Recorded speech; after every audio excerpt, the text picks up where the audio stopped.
I'm Tracy. And I'm Lonnie. With One Blessed Step. And today we're going to be talking about 7 ways to make a decision when you get a job offer. And we know you're going to get one. So if you haven't got one right now, it's coming. It's coming. So the first thing we want you to remember is to look at the job market. What does the job market look like? Are we in the Great Recession or even a depression? Is there no work available? Right. If that's the case, and this is the only job offer that you think you're going to be able to get, then maybe you just take it and run with it and look for something better later. If we're in a time frame where unemployment is really low and you can choose from multiple offers, well, then wait for the one to come. But it's really important to understand what the market looks like. What does the whole sea of employment look like for you, so that you can make a good decision as to whether or not you're going to take the job now, or if you're going to pass on that job and hope the right one comes along and take it later, right? So, it's a big decision. It is a big decision. So be informed. Right. Know what the environment looks like. Know if you need to take it now or if you have some time to wait for later. Totally. So number 2 is, what is your goal? So if you need the money right now, go ahead, take the job. And you can always find a better one later. Yeah, you can always look for it. If you don't, well, then maybe you just need to kind of weigh everything that's out there, everything you've applied for, and kind of look at it and go, yeah, I want to wait for this job, or I've had an interview for this one, and I want to wait and see how that one turns out, and just take the time to do it. Maybe you have a major, like a big emergency budget that you can dip into, and you don't have to take the first job right away. Or maybe you have unemployment insurance, and that's still coming. Although unemployment insurance, you really will have to take a job if it's offered to you. So don't tell unemployment insurance that you rejected a job. No, don't. But maybe you have, many, weeks left of unemployment, and so maybe you want to be careful about even like trying to go get a job that you don't want, because then you'll lose your unemployment benefits. So that's a whole nother story there. Oh yeah, right. All right, so number 3, understand the offer entirely. So know more than just the money, right? A lot of times my kids looking for jobs, because they're new to the workforce, they're always looking at the hourly rate, and I'm always asking them, well, are there any benefits that come with that job? Like, it's more than the hourly rate, it's more than the salary, it's benefits that come. Maybe they're offering you a 401k package or some kind of package. Maybe they do 401k matching, where you can contribute a certain amount and they'll match it for a certain percent. Maybe they have amazing health benefits, way better than anyone else, right? Or maybe they even have some great vacation and sick time. Right, or flexibility. Like maybe it's a telework, maybe it's remote, right? There's all kinds of amazing benefits, but know the offer completely. Make sure that you understand how much are you getting paid, what are the benefits they're offering, what are vacation hours and sick hours, what kind of flexibility are you getting, where's the job located, how far is this going to be from you, right? What's your commute time? I've commuted an hour each way.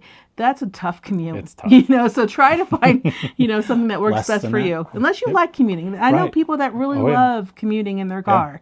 So it wasn't for me, but it was for me for 2 years, and then I found a better job. And it's huge if you have more than one offer, is to know all these things, so you're comparing them. Yes, absolutely. So that kind of leads us into number 4, is kind of developing a pro-con matrix. So this is kind of looking at what are the good things about the offer, or the bad things, and certainly like if you have more than one offer, kind of comparing them, because some are gonna have good things you like and not, but then it's like, well, this other job has got a really good place, or it's closer. This one pays a little really more. good. Yeah, they have parties. They have a cereal bar. Benefits, where you get free like cereal, you talked about. Yeah, right? You get free coffee all day long. Yeah, they match right ahead. They don't wait a year. Maybe your friend works there. You want to work with your friend. Yeah, there's all kinds of things that you can put in a pro-con matrix that help you make a good decision. Yeah. So basically, a pro-con matrix, right? Has all the things on one column. Right? All your pros. And then all of your cons. And then you kind of weigh them. Right? And you can even do like a mathematical assignment to them. Yeah, give them points. Yeah. So if you think like, vacation is a big deal, maybe you assign that a 5. Right? But maybe the pay is not a big deal to you. You assign that maybe a 1 or whatever. Right. So, So you're weighting it. So it's a very important. And this helps because sometimes you get in a situation and, maybe you've been employed for a while and you get this job and you're just like, oh, I want to be done applying for jobs and grab it, right? And sometimes you're just tired of it. Yeah, and you're just tired of it. This allows you to give you something that you can really look at and measure. Yeah. And try make not a good decision. to get tired too quickly, though. No. You want a good job. Number 5, negotiate. Yes. Right? Make sure that, if there's something that's on your pro-con matrix, something that you really want, make sure you're negotiating that in. Right. So you can negotiate for more vacation pay. Yep. You can negotiate for more money. Yes, I've done it too. Yep. I've not been really successful, but it can be done. I've gotten extra. Like vacation because it's not a big overhead cost to them. Yeah. And so it's something that you can negotiate. It's like maybe you get an extra week. Yeah. But they're not able to give you any more money. Well, an extra week of vacation is huge. Yeah, it's worth it. It's real worth a whole week of money. It's a whole week of money. So Right. it is the negotiation's great, and especially if you're in a position where you have multiple offers, right? Yes. So Yeah. you want to do that for sure. But I have negotiated. I always will attempt to negotiate. It doesn't hurt for you to go back and say, that figure is really, a little bit lower than what the standard is for this Right. industry. Can you tell me why it might be that low? Yep. Right. And then you can ask them, is there any way that we can, bump that up another $5,000, $10,000? It just, it would really help me to make a decision. Right. Again, the labor market is will help. Like if the labor market is really, really tough, you're probably going to negotiate pretty easy. If the labor market is where there's a lot of people looking for work and not a lot of jobs, Right. negotiating is a little bit harder. So Right. just it doesn't hurt to ask. No. And so number 6. Number 6 is get it in writing, because until that is actually written and in front of you, you can't really look at anything. So someone can tell you what the offer is, but until it's in writing, they can walk away from it. So it's very important.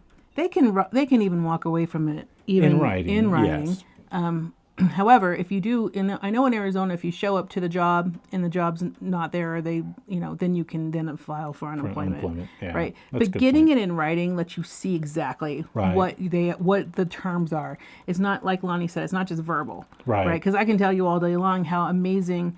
I actually had an offer one time that had unlimited cereal bar, which meant that we could have cereal, anytime we wanted. And they had like a whole bar, like just full of all kinds of cereal that you could have. And that was in my offer. And then they didn't have that for like a month. And we were like, it's part of our job. Like it was part of the offer. Yeah. Not that I ate a lot of cereal, but it was just kind of like part of the offer. So, if he would have just said it was included, that would probably been better for the company, because then they could just provide an extra benefit. This one was actually in my employment. And actually, software was also included in one of my offers, where they said you get a lifetime subscription to the software that we provide. That's been an amazing benefit to us. But just make sure that you get it in writing, and then you can see all the things that they're giving you. Maybe he or she has said it to you, the hiring manager, maybe they haven't said it, and now you can see it in writing. But make sure it's in writing so it's very, very clear. Yeah, because that negotiation that you had in step 5, you need to make sure that it's made its way all the way from the person who was interviewing you to HR, and then written on a piece of paper that you can actually say, yes, I will take that job. Exactly. And then lastly, number 7, remember that taking a job doesn't mean that you're obligated to stay there for the rest of your life. Times are changing. People move around all the time. You can take a job and you can continue looking for another job. One of the things when I was a young engineer, my manager came up to me and he said, the best thing for you, if you want to make money, the best thing for you to do is to leave this company. And I was like, what? Wow. I think I was like 20 at the time. He said, if you leave the company and come back, they usually will offer you more money. And that's like totally against what we were raised to think. I know, that's Generation X, right? Yeah. But a lot of times, if you do find another job somewhere else, your company sometimes magically comes up with another 10K or whatever, right? It's always so funny, is because you can work for a company for years and tell them, hey, I'd like a raise, or you get these little tiny 2% raises, 1% raise, or no raise at all. And then finally, you decide you're going to go find another job. And then all of a sudden your company can come back with a 10% raise, because they don't want to lose you, right? No. So it's like, where'd that come from? I know. Like I've you been just asking saved you, me the whole process. I know, and I've been asking you for years for a raise, and now you're going to give me one because I'm leaving. That just makes me so mad. But it's the reality. I mean, is the and reality. it does happen that way because I think they just have different triggers because Yeah. they'll look at the cost that it would take to retrain a new employee Well, to I do mean, exactly what you're doing. And if I can keep you around for a 1% raise every year, or maybe no raise Right. at all, maybe Yeah. I will do that, right? Yep. Because the company's job is to make money, Yep. right? And sometimes you're not the priority for them. No. And so always being on top of your manager, just in general, when you have a job, when you have a career, always asking them, how do I improve? How do I get up the corporate ladder? How do I make more money? How do I get more vacation, right? Whatever your goal is, always talking to your manager about how you can make those steps to get your goal. But negotiating, always. Always. I mean, even when you're in a job, keep doing that. But then always remember that you're not tied to this employer. You do not have to stay there. There might be a reason for you to Right. stay there. There might be, Vesting interest. there's some type. yeah, some things one of that- my companies used to offer stock options, and you had to stay there for the options to vest. Right. And if you left, then the options were no longer available. So there were incentives to keep you there, right? But it wasn't required. It wasn't something that I had to do. I could always move around and find another job somewhere else. So if you need to take a job because you have to take it for whatever reason, just know it's not forever, Nope. and that you can always do better. You can always do better unless it's just something you like to do and just start having You may fun find with. that this new job fits you, and it's Right. a nice change. Sometimes jobs aren't all about the money, right? No. A lot of times it's about purpose and value for me. Yeah. Am I having fun? Is it a good working environment?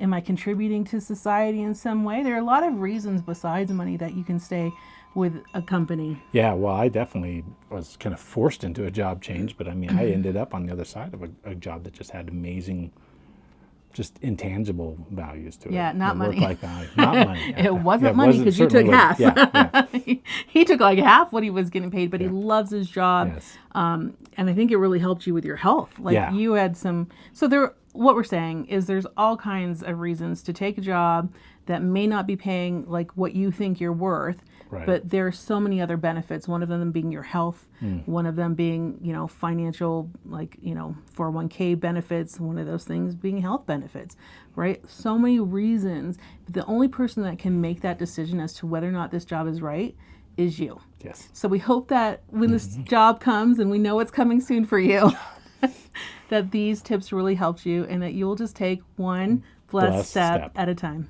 Bye. Bye.